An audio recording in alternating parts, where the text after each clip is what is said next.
Hello నమస్తే, నేను Ashok. Welcome to reality check. రాష్ట్రంలో కూటమి ప్రభుత్వం చేసినటువంటి అంశాల మీద, ప్రైవేటు కంపెనీలకు సంబంధించిన వ్యవహారం మీద మాజీ ముఖ్యమంత్రి జగన్మోహన్ రెడ్డి ఈరోజు ప్రెస్ మీట్ పెట్టి తీవ్ర స్థాయిలో విమర్శలు చేసుకుంటూ వచ్చారు. విశాఖకు వచ్చినటువంటి గూగుల్ డేటా సెంటర్ పైన ఆయన కొన్ని కీలక విషయాలను కూడా బయట పెడుతూ వచ్చారు. గత ప్రభుత్వం అంటే వైసీపీ అధికారంలో ఉన్నప్పుడు అదానీతో చేసుకున్నటువంటి ఒప్పందం కావచ్చు, ప్రస్తుతం కూటమి ప్రభుత్వం గూగుల్తో చేసుకున్నటువంటి ఒప్పందం కావచ్చు, దీనికి సంబంధించి పూర్తి క్లారిటీ ఇస్తూ వచ్చారు జగన్మోహన్ రెడ్డి. గతంలో అదానీతో చేసుకున్నటువంటి ఒప్పందానికి సంబంధించి, ఇప్పుడు గూగుల్తో చేసుకున్నటువంటి ఒప్పందానికి సంబంధించి ఉన్నటువంటి వ్యత్యాసాలన్నిటికీ కూడా ఆయన వివరణిస్తూ వచ్చారు. దాంతోపాటు చంద్రబాబు నాయుడు పబ్లిసిటీ స్టంట్స్ ఎక్కువగా చేస్తూ ఉన్నారు. ప్రజలకు సంబంధించిన వ్యవహారాల మీద, ప్రజలకు సంబంధించిన ఇష్యూస్ మీద పట్టించుకోకుండా పబ్లిసిటీ స్టంట్స్ ఎక్కువగా చేస్తూ ఉన్నారు. దానికి సంబంధించి ఇప్పటి వరకు కూడా ఇంత పెద్ద డేటా సెంటర్కి సంబంధించి ఆంధ్రప్రదేశ్లో వస్తే ఎందుకు అదానీ పేరు బయట పెట్టలేదంటూ కూడా ఆయన ప్రశ్నిస్తూ వచ్చారు. అదానీ పేరు బయట పెడితే మళ్ళీ జగన్మోహన్ రెడ్డికి క్రెడిట్ ఇవ్వాల్సి వస్తుంది కాబట్టి ఈరోజు అదానీని పక్కన పెట్టేశారంటూ కూడా ఆయన మాట్లాడుతూ వచ్చారు. మరోపారు టీడీపీకి సంబంధించి పెద్ద ఎత్తున విమర్శలు వస్తున్నాయి. టీడీపీకి సంబంధించిన ఇటు ఎమ్మెల్యే కొలికిపూడి, అలాగే విజయవాడ ఎంపీ కేసినేని చిన్నికి మధ్య తీవ్ర స్థాయిలో వాగ్వాదాలు, విభేదాలు వస్తున్నాయి. దానికి సంబంధించి ఈరోజు కొలికిపూడి చేసినటువంటి కొన్ని వ్యాఖ్యలు కూడా టీడీపీలో దుమారంగా మారుతున్నాయి. తన సీటు కోసము 5 కోట్లు నా దగ్గర తీసుకున్నారంటూ కూడా కొలికిపూడి చేసినటువంటి వ్యాఖ్యలు కూడా ఇప్పుడు ఏపీ రాజకీయాల్లో దుమారంగా మారుతున్నాయి. ఒక పక్క ఎమ్మెల్యేలకు సంబంధించిన అవినీతి మీద పెద్ద ఎత్తున ఆరోపణలు వస్తున్నాయి. ఇప్పుడు టీడీపీ నేతలే ఒకళ్ళ మీద ఒకళ్ళు ఆరోపణలు చేసుకొని ఇంటి రచ్చని కాస్త బయట పెట్టినటువంటి పరిస్థితి కూడా కనిపిస్తుంది. ఈ అంశాలకు సంబంధించి ఈరోజు ఇంటర్వ్యూలో మాట్లాడదాం. ఇంటర్వ్యూలో నాతో పాటు పార్టిసిపేట్ చేస్తున్నారు పొలిటికల్ అనలిస్ట్ పురుషోత్తం రెడ్డి గారు. పురుషోత్తం రెడ్డి గారు నమస్తే. నమస్తే అశోక్ గారు. సో ముందుగా జగన్మోహన్ రెడ్డి వ్యాఖ్యల్ని ఎలా చూడాలి? ఎందుకంటే డేటా సెంటర్ వ్యవహారం అంతా కూడా క్రెడిట్ వారి మీద నడుస్తుంది. మొన్నటి వరకు కూడా లోకేష్ గారు కావచ్చు, చంద్రబాబు నాయుడు గారు కావచ్చు, దీనికి సంబంధించి మేమంతా కూడా సీక్రెట్ ఆపరేషన్ చేశాము, అందుకోసమే 1,30,000 కోట్ల రూపాయలు ఇక్కడ గూగుల్ పెట్టుబడి పెట్టిందని చెప్పేసి కూడా మాట్లాడుతున్నారు.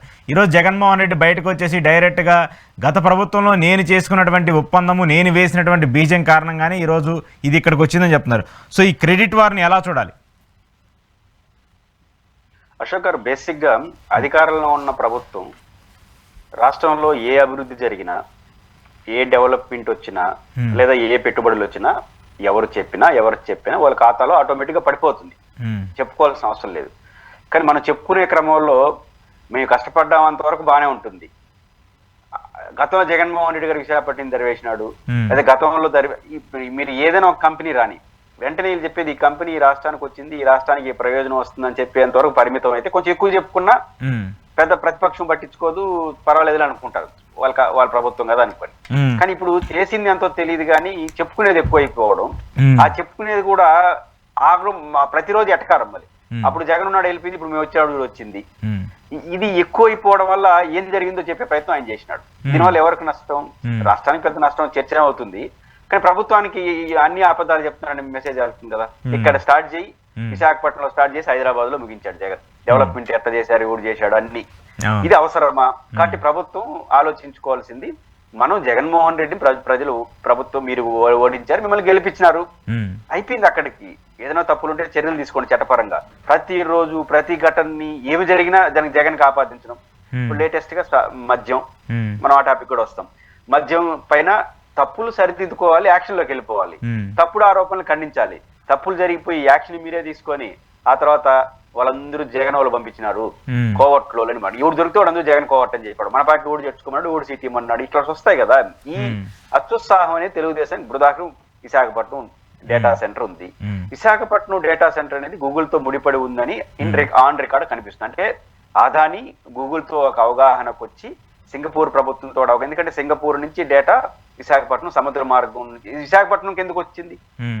విశాఖపట్నం నేచురల్ అడ్వాంటేజ్ ఉంటుందన్నది ఎంత వాస్తవమో, విశాఖలో సముద్రం ఈ ఉండడం కూడా ఒక అంటే రవాణాకి పైప్ లైన్, సీ పైప్ లైన్ ఏదైతే జగన్మోహన్ రెడ్డి రోజు 3,000 పైచులు దాదాపు 4,000 కిలోమీటర్లు ఆ సీలో వేయాలో, ఆ సీ ఉంది కాబట్టి వచ్చింది అక్కడికి, లేకపోతే ఇంకో సెంటర్ కూడా పోయి ఉంటుంది. అంతే కదా. కాబట్టి సిప్ యార్డ్ అవన్నీ ఉన్న ఆ ఏరియాలో ఉన్నాయి కాబట్టి ఈజీ అవుతుందని విశాఖపట్నం మంచి ప్లేస్ వాళ్ళు ఎంచుకున్నారు. అంటే సింగపూర్ ప్రభుత్వం ఇన్వాల్వ్ అయింది, కేంద్ర ప్రభుత్వం ఇన్వాల్వ్ అయింది, గత ప్రభుత్వం ఇన్వాల్వ్ అయింది. ఇవన్నీ కంటిన్యూ ప్రాసెస్ లో ప్రైమరీగా ఒక రకంగా వీళ్ళు ఒక రకంగా ఇప్పుడు మనం ఆ పదం వాడడం కరెక్ట్ కాదు కానీ మన ఇల్లు కొనుక్కొని నిర్మించి మీకు రెంట్కి ఇస్తాం కదా. నాకు అర్థమైంది జగన్ గారు చెప్పింది. డేటా సెంటర్ ని అన్ని ఏర్పాట్లు మన ఆదాని వాళ్ళు చేస్తారు, దాదాపు 80,000 కోట్లు పెట్టుబడులు పెడతారు. దాన్ని వాళ్ళు ఉపయోగించుకొని వాళ్ళ డేటా తీసుకోవడం ద్వారా ఉద్యోగాలు ఎక్స్టెన్సివ్ గా వస్తాయి అని నాకు అర్థమైంది, నాకున్న సాంకేతిక చిన్న పరిజ్ఞానంతో. అవును అవును అంటే డేటా ఆయన చెప్పింది కూడా అదే, ప్రైమరీగా పునాది వేస్తా ఉండేది ఆదాని కదా. అవును 80,000 కోట్ల రూపాయలు పెట్టుబడులు పెడుతున్నారు కదా. ఆదాని అన్నాడంటే గత జగన్ అక్కడ శంకుస్థాపన చేశాడు ఆదాని డేటా సెంటర్. కాబట్టి ఆయన ఖాతాలో పడిపోతుంది కాబట్టి ఆదాని పేరే లేకుండా గూగుల్ తో ఫ్రెష్ గా చేసుకున్నామని పిక్చర్ ఇచ్చినారు. అక్కడ వస్తుంది పంచాయతీ. గూగుల్ అనేది నో డౌట్ దానివల్ల ఎన్ని ఉద్యోగాలు వస్తాయి ఏం వస్తుందని పక్కన పెడితే, గూగుల్ కి ఇంటర్నేషనల్ గా మంచి రెప్యుటేషన్ ఉన్నటువంటి వ్యవస్థ. గూగుల్ అంటేనే ఒక ఇమేజ్. ఆ గూగుల్ 100 మందికి ఉద్యోగాలు ఇచ్చినా 1,00,000 మందికి ఉద్యోగాలు ఇచ్చినా ఫస్ట్ ఆఫ్ ఆల్ గూగుల్ వస్తా ఉందంటేనే ఒక ఇమేజ్ వస్తుంది. కాబట్టి గూగుల్ చంద్రబాబు నాయుడు గారిని చూసి వచ్చేస్తా ఉంది అని చెప్పే ప్రయత్నంలో గతం ఆదానిని ఎత్తేసినారు. అక్కడ నిజానికి ఆదాని ఉన్నాడు, ఇప్పుడు కూడా ఈ ప్రభుత్వంలో ఆదాని ఉన్నాడు. అసలు ఒప్పందం మొత్తం కూడా అదానిదే, గూగుల్ కాదు. అక్కడ ఆదానికి గూగుల్ కి జరిగిన ఈ ఒప్పందంలో ఆదానిని ఎవరు డిలీట్ చేయలేరు. కానీ వీళ్ళు సాంకేతికంగా ఏం డిలీట్ చేసినారు, ఆదాని పేరు చెప్తే గతంలో ఆదాని సెంటర్ కే జగన్ పెట్టాడు కదా శంకుస్థాపన, మళ్ళీ కొత్తగా నువ్వేందంటారని అసలు ఆదానిని స్కిప్ అంటే ప్రచారంలో స్కిప్ చేశారు. నిజానికి స్క్రీన్ లో ఉన్నాడు. అయిపోయిన తర్వాత గూగుల్ నన్ను చూసి వచ్చారు, అప్పుడు మైక్రోసాఫ్ట్ హైదరాబాద్ లో నన్ను చూసి వచ్చారు, ఇప్పుడు క్లింటన్ నన్ను చూసి వచ్చినాడు, ఇక్కడ గూగుల్ నన్ను చూసి వచ్చినాడు. నో డౌట్ చంద్రబాబు గారికి ఉన్న రెప్యుటేషన్ చంద్రబాబు గారికి ఉంది, అది మీరు చెప్పకూడదు అంటాను. నా రెప్యుటేషన్ నేను చెప్పుకోకూడదు, మీరు బాగా విశ్లేషణ చేస్తారని మీరు అనాలి, మీరు బాగా జర్నలిజం ఉంటారని నేను అనాలి. కానీ మీకు మీరే నేను మంచి జర్నలిస్ట్ నువ్వు ఆ ఉపన్యాసం చెప్పంటే నాకు నేను రంధ్రాన్వేషణ చేస్తాను మీ పైన, మీకన్నా ఆయన బెటర్ ఆయనకన్నా ఆయన బెటర్ అని చెప్తా, అంతే కదా నేచురల్ గా. అప్పుడు చంద్రబాబు గారు రెప్యుటేషన్ ఉన్న పర్సనాలిటీ, ఆయన డెవలప్మెంట్ యాక్టివిటీ ఉంటుంది. బట్ మీ పార్టీ మీకు గుర్తు తెలిస్తే చంద్రబాబు వచ్చాడు కాబట్టి గూగుల్ వచ్చిందేమో జగన్ అనుకోరా? వారు అనుకోవాలి. మీరు దాన్ని పెట్టి దానికోసం ఆదాయాన్ని లేపేసి మళ్ళీ విశాఖపట్నంలో జగన్ గతం తరివేసినాడు, ఇది ఫైనాన్స్ డెవలప్మెంట్ అంటే, ఫైనాన్స్ డెవలప్మెంట్ ఇది, ఇవి ఎందుకు అంటాను. ఇవి చేయడం వల్ల మొత్తం కథ అంతా చెప్పాడు ఆయన. రికార్డు కదా అన్ని. రెండోది, ఇట్లాంటి ఒక వ్యవస్థ రావాలంటే కొన్ని ప్రభుత్వాలు కంటిన్యూ ప్రాసెస్ లో జరుగుతాయి. ఎప్పుడు చెప్తాం government is a continue process అంటాం. కాబట్టి మీరు జగన్ గారు ఆ క్రెడిట్ ఆదానికి ఇవ్వండి, నాకు ఇవ్వండి, సరే అయితే నాకు ఇవ్వమని చెప్పలేదు కానీ అయినా ఇవన్నీ గత ప్రభుత్వాలు ఉంటాయి, క్రెడిట్ ఇవ్వడం అని చెప్పినాడు. బట్ ఎప్పుడు వస్తుంది చర్చ? ఆ క్రెడిట్ అసలు ఆ చర్చ లేకుండా గూగుల్ ఆదాని వీళ్ళందరూ కలిసి పెట్టిన ఈ వ్యవస్థని మేము కొనసాగిస్తున్నాం, ఇంకా బ్రహ్మాండంగా తీసుకొస్తున్నాం అనేసి ఉంటే ఎవరు జోక్యం చేసుకుంటారు. అట్లా కాకుండా ఇప్పుడు చేయడం వల్ల ఎవరు క్రెడిట్ ఎంత అని చర్చ పెట్టుకొచ్చాడు. ఆ నుంచి తీసుకెళ్లి హైదరాబాద్ లో దిగినాడు, హైదరాబాద్ లో మొత్తం కథ అంతా చెప్పుకొచ్చాడు. కాబట్టి ఇవన్నీ తెలుగుదేశం పార్టీ కొంచెం అత్యుత్సాహపడి చేసిన ప్రయత్నం. అంటే వాళ్ళ గురించి వాళ్ళు చెప్పుకోవడం తప్పలేదు కానీ ప్రతి సందర్భంలో ఇది మేము వచ్చారు కాబట్టి వచ్చారంటే ఓకే, అది కూడా కొంచెం ఎక్కువ అవుతుంది. గతం తరివేసినాడు ఆయన, ఇప్పుడు మేము తీసుకొచ్చాం ప్రతి ఒక్కరిని. ఆదానిని అంబానీని తరిమే శక్తి ఈ రాష్ట్రంలో దేశంలో ఎవరికైనా ఉందా? వాళ్ళు దేశాన్ని శాసిస్తున్నారు అంబానీలు ఆదానీలు, వాళ్ళని కూడా జగన్ తరివేసినారు అంటారు. ఆదాని ఆయన ప్రధానమంత్రికి చాలా రాహుల్ గాంధీకి మాటలు చెప్పాలంటే ఆయన సొంత మనిషి అని చెప్తాడు. ఆదాని అంబానీలకి దేశాన్ని అమ్మేసినారని చెప్తున్నాడు రాహుల్ గాంధీ. దేశాన్ని కొనేసిన వాళ్ళు జగన్మోహన్ రెడ్డి చంద్రబాబు చెప్తే వెళ్ళిపోతారు రాష్ట్రాల నుంచి. కాబట్టి ఈ అత్యుత్సాహం వాళ్ళకి ఇప్పుడు జగన్ గారు అన్ని మాట్లాడాలి, ఈ డిబేట్ నడుస్తుంది కదా. ఇప్పుడు జగన్మోహన్ రెడ్డి చెప్పింది కరెక్టా, చంద్రబాబు గారు చెప్పింది ఇంత రాకుండా హైదరాబాద్ లో నిజంగా ఇంత ఉందా? నిజానికి హైదరాబాద్ గురించి ఎప్పుడు వైసీపీ వాళ్ళు చెప్పుకోవాలి, ఫస్ట్ టైం చెప్పినాడు ఆయన. ఇప్పుడు ఈ చర్చ జరుగుతుంది కదా. అవును, ఫస్ట్ టైం వివరణ ఇచ్చాడు, మొత్తం క్లారిటీగా డీటెయిల్స్ పేర్లతో సహా చెప్పాడు. కాబట్టి ఇది తెలుగుదేశం స్వయంకృత అపరాధం. జగన్మోహన్ రెడ్డి గారు డీటెయిల్ గా ఎక్స్ప్లెయిన్ చేయడం వల్ల ఈ చర్చకు వచ్చిందని నేను అనుకుంటున్నాను. Okay okay. సో ఇప్పుడు ఈ అంశాలన్నింటినీ చూసుకున్నప్పుడు ఆయన మెన్షన్ చేసినటువంటి ప్రతి పాయింట్లో కూడా వ్యాలిడిటీ కనిపిస్తుంది కదా. ఈ ప్రభుత్వం చేసినటువంటి అంశాలు గత ప్రభుత్వం అంటే డైరెక్ట్గా జగన్మోహన్ రెడ్డి చెప్పాడు, ఇంత చేసినా కూడా నేను కనీసం నోరు తెరుచుకోవడం కూడా చెప్పలేని పరిస్థితికి వచ్చాను. కానీ చంద్రబాబు నాయుడు గారు చేసినటువంటి పబ్లిసిటీ స్టంట్స్ కావచ్చు, లేదంటే ఈ అంశాలన్నిటి మీద ఆయన చేసినటువంటి ఎక్స్ప్లోజర్ అంతా కూడా ఏదో జరిగిపోతుంది అనేటువంటి ఒక ఇండికేషన్ తీసుకొస్తూ ఉన్నారు. ఒక మీడియా కూడా ఎక్కువగా ప్రచారం చేసుకుంటూ వస్తుంది. దీని ద్వారా ప్రజలు ఇంకా ఒక డైనమాలో పడిపోతారని చెప్పేసేటువంటి అంశాన్ని కూడా జగన్మోహన్ రెడ్డి మాట్లాడుతూ వచ్చారు.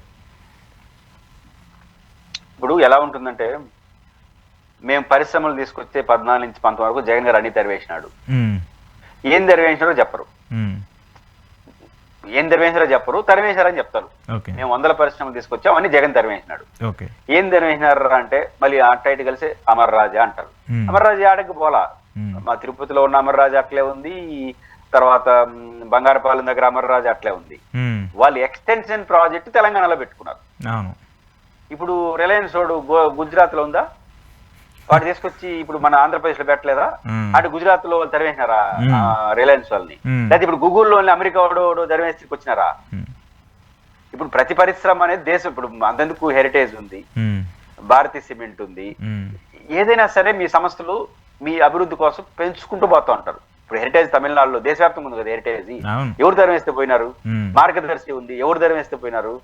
ఇంటర్నేషనల్ కంపెనీ కానీ నేషనల్ కంపెనీలు దేశవ్యాప్తంగా పెడతాయి, దాన్ని తరిమేసానికి పేరు పెట్టేసి. ఇప్పుడు అమర్రాజా తరమలా, అమర్రాజాకి ఒక డిస్ప్యూట్ వచ్చింది, ఆ డిస్ప్యూట్ ఉంటుంది. ప్రైవేట్ కంపెనీ వాళ్ళు పొల్యూషన్ చూడకపోతే ఆదేశాలు ఇస్తారు, మళ్ళీ మాట్లాడతారు, అవన్నీ వాళ్ళు చూసుకుంటారు.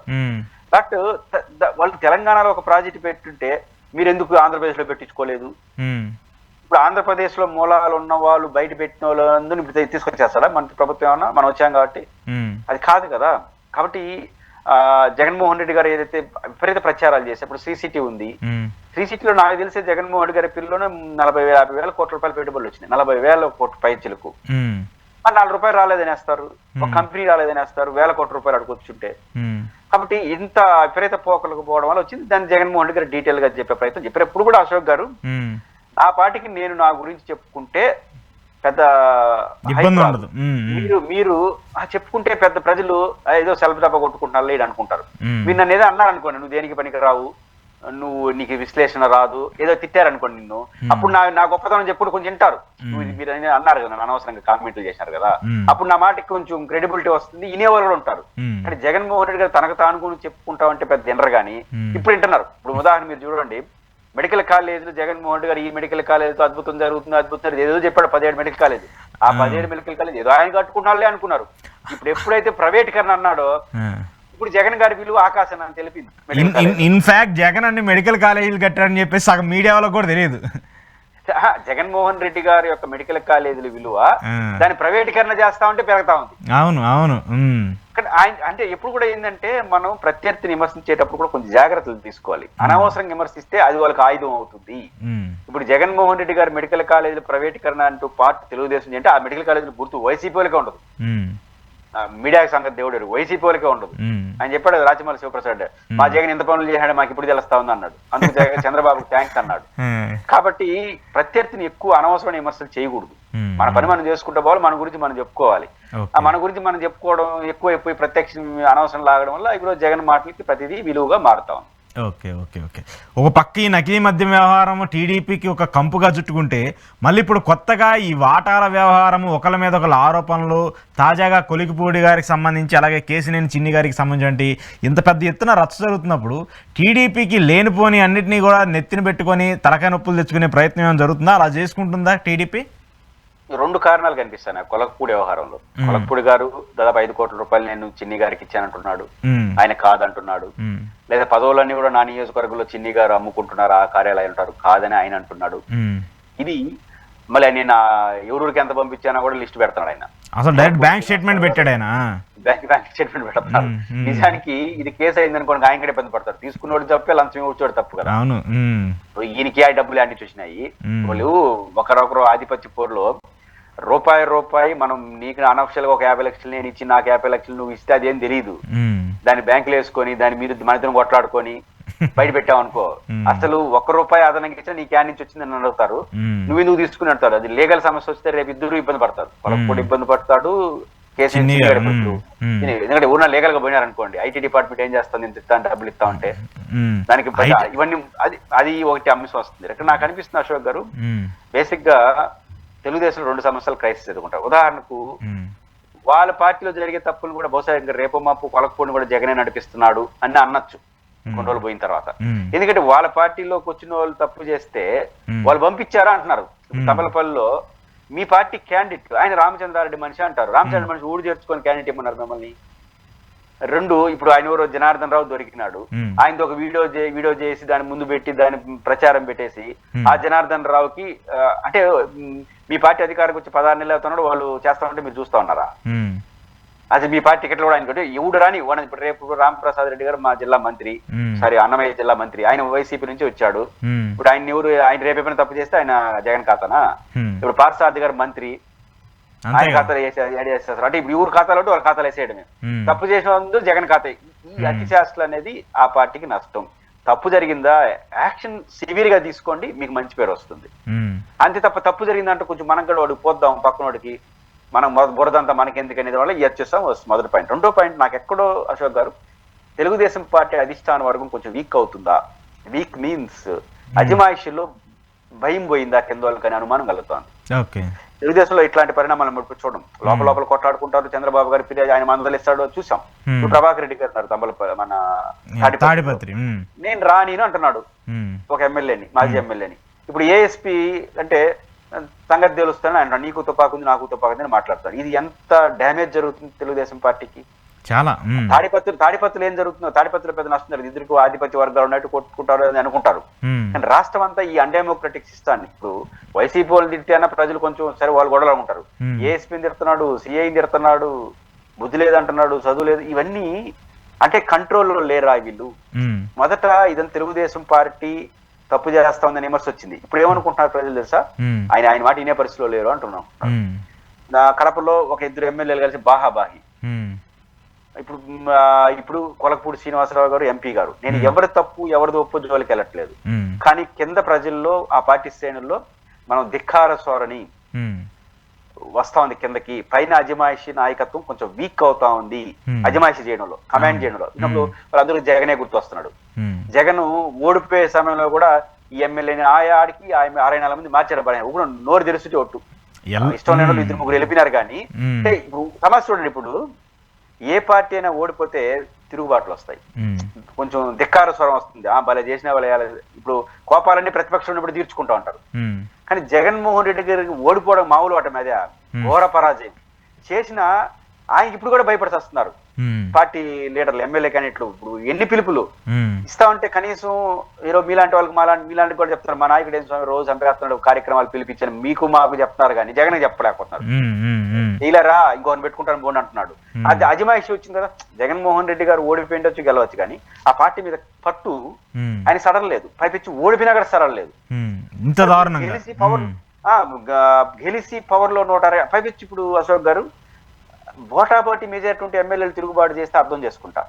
ఎందుకంటే ఒకరు పోయినా కూడా పార్టీ ప్రభుత్వం, మీరు 134 మీకే ఉంది, 164 మొత్తం ఉంది. ఇవిడేం చేయగలడు? 20 మంది 30 మంది పోయినా ఏమి చేయలేరు. అట్లాంటి సమయంలో ఇంత వీక్ ఏంటి? కాబట్టి ఎక్కడో తెలుగుదేశం పార్టీ అధిష్టాన వర్గం అజమాయిషీలో వీక్ అవుతా ఉంది అనే దానికి ఇది ఒక ఉదాహరణగా కొలకపూడి గారిది మొత్తం వ్యవహారాలు నడుస్తుంది. తప్పొప్పులు ఇంకో వాళ్ళు చేసుకుని, కానీ కొలకపూడిది చిన్ని గారిది మాత్రం కొలకపూడిని బలమైన నాయకుడినన్నా చేస్తుంది, లేదా ఆ పార్టీ నుంచి వెళ్ళిపోవాల్సిన పరిస్థితి దృష్టిస్తుంది. ఎందుకంటే ఆయన చేసిన ఆరోపణలు చాలా తీవ్రమైన ఆరోపణలు నిజం ఉంటే ఆయన పైన మందలిస్తారు.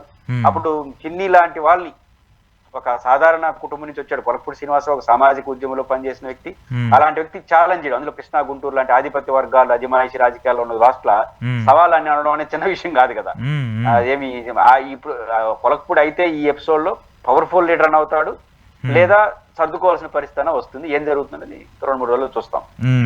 రఘురామకృష్ణరాజు అనుకోవచ్చా? రఘురామకృష్ణరాజు గారు కన్నా ఈయన బలంగా నిలబడుతున్నాడు. రఘురామకృష్ణరాజు జగన్ తో కొట్లాడుకున్నాడు, ప్రత్యర్థితో ఇంట్లో వాళ్ళతో కొట్లాడుతున్నాడు. సమస్య అది కదా. ఇది మా పార్టీ అనుకునే వాళ్ళతో కొట్లాడుతున్నాడు, మా వాళ్ళు కూడా కాదు. అది కూడా మెయిన్ లీడర్ లోకేష్ కి చాలా సన్నిహితంగా ఉండేటువంటి వ్యక్తులు కదా వీళ్ళంతా. అందులో కేసీనేని నాని కాదని సీటు తెచ్చుకున్న వ్యక్తి ఆయన. అవును అవును. ఇప్పుడు మీరు చెప్పినట్టు యాదృక్షికంగా రఘురామకృష్ణరాజు గారు, ఆయన ఉప ముఖ్యమంత్రి ఏమో ఆయన డిఎస్పీ తప్పు అంటాడు, ఈయనేమో ఆయన చాలా మంచోడు అంటాడు. అంటే ఎక్కడ పట్టుందా ఉప ముఖ్యమంత్రికి? అసలు ఉప ముఖ్యమంత్రి స్థాయిలో ఉన్న వ్యక్తి పవన్ కళ్యాణ్ లాంటి వాళ్ళు డిఎస్పీ మీద ఎస్పీ కంప్లైంట్ చేయడం ఏంటి? కనుసైకిల్తో ట్రాన్స్ఫర్ చేయడమో నిజంగా ఆయన తప్పు చేస్తుంటే చేయాల్సిన ఉప ముఖ్యమంత్రి ప్లేస్ లో ఒక పార్టీ చీఫ్ ఎస్పీ గారికి ఫిర్యాదు చేసుకోవడం, అప్పుడప్పుడు హోంమంత్రి గారి పైన చటైర్లు వేయడం, అంటే హోంశాఖ సరిగ్గా నిర్వహించడం, ఇవన్నీ చూస్తున్నప్పుడు పార్టీలో మిత్రపక్షాల మధ్య తేడా బహిరంగం అవుతా ఉంది. ఇది తెలుగుదేశం పార్టీలో కూడా కానీ తెగిద్దాం. కొంతమంది మీకు ఆ 2-3 ఛానల్లో చూసి అప్పుడప్పుడు ఈ కొంతమంది కొంత అసంతృప్తి ఉన్న వాళ్ళు టీవీలో కూర్చొని వాయించి వదిలిపెట్టేస్తున్నారు. ప్రత్యర్థులు జగన్ గారు తిట్టట్టు అట్లా, మరి వాళ్ళకి వాళ్ళే డైరెక్ట్ చెప్తున్నారు, మాకు సంబంధం లేదని చెప్తున్నారు. చాలా సంబంధం కొంతమంది ప్రతినిధులు, కొంతమంది ఆయన ఆ పార్టీకి అనుకూలం అని ముద్ర వేసుకున్న అనలిస్టులు అనేవాళ్ళు చెడామడా వాయించేస్తున్నారు. వైసీపీ వాళ్ళు కూడా భయపడిపోతున్నారు, మేము కూడా ఇట్లా ఆరోపణలు చేయట్లేదని. అంత ఆరోపణలు చేసేస్తారు. అంటే ఎక్కడో ప్రతి ఒక్కరు, నేను అనుకుంటుంది ప్రతి ఒక్కరు ఇప్పుడు కొన్ని మీడియా ఉంటుంది తెలుగుదేశానికి అనుకూలంగా, మ్మ్. యూట్యూబ్ ఛానల్ ఉంటారు, మ్మ్. జర్నలిస్టులు ఉంటారు. వీళ్ళందరూ ఏమనుకున్నారంటే మేము గెలిపించి చంద్రబాబు లోకేష్ తప్ప అందరూ మేము గెలిపించాం అనుకుంటున్నారు. నిజానికి గెలిపించింది వాళ్ళిద్దరు. అంటే అనలిస్టులు జర్నలిస్టులు అందరూ మేము గెలిపించామండి. ఒక అనలిస్ట్ చెప్పాడు, మ్మ్. ఆయన అన్న మాట ఏంటంటే చాలా గమ్మత్తుగా అన్నాడు, సరే. అసలు యుద్ధం చేసింది మేము, మ్మ్. కిందోళ్ళు చూసినారు యుద్ధం అన్నాడు. అంటే తెలుగుదేశం పార్టీలో వార్డు స్థాయిలో కామ స్థాయిలో కొట్టుకొని సచ్చి నిలబడిన వాళ్ళేమో యుద్ధం చూసినారంట. ఈ 7 గంటల నుంచి 9 గంటల వరకు హైదరాబాద్ లో అమరావతిలో కూర్చొని ఉపన్యాసాలు చెప్పారు టీవీలో, మేము కదా యుద్ధం చేసిన జగన్తో అంటున్నారు. మ్మ్. ఇంకా మళ్ళీ ఇంకా పార్టీ వాళ్ళ ఇష్టం. మనం ఎందుకంటే ప్రతి ఒక్కరు మేము గెలిపించామంటారు. గెలిపించిన చంద్రబాబు గారు, లోకేష్ గారు. అలాంటి వాళ్ళందరూ పదవులు వచ్చాయి. చాలా మందికి కార్పొరేషన్ పదవులు వచ్చాయి, కొలివిపూడి లాంటి వాళ్ళకి ఎమ్మెల్యే టికెట్లు వచ్చినాయి.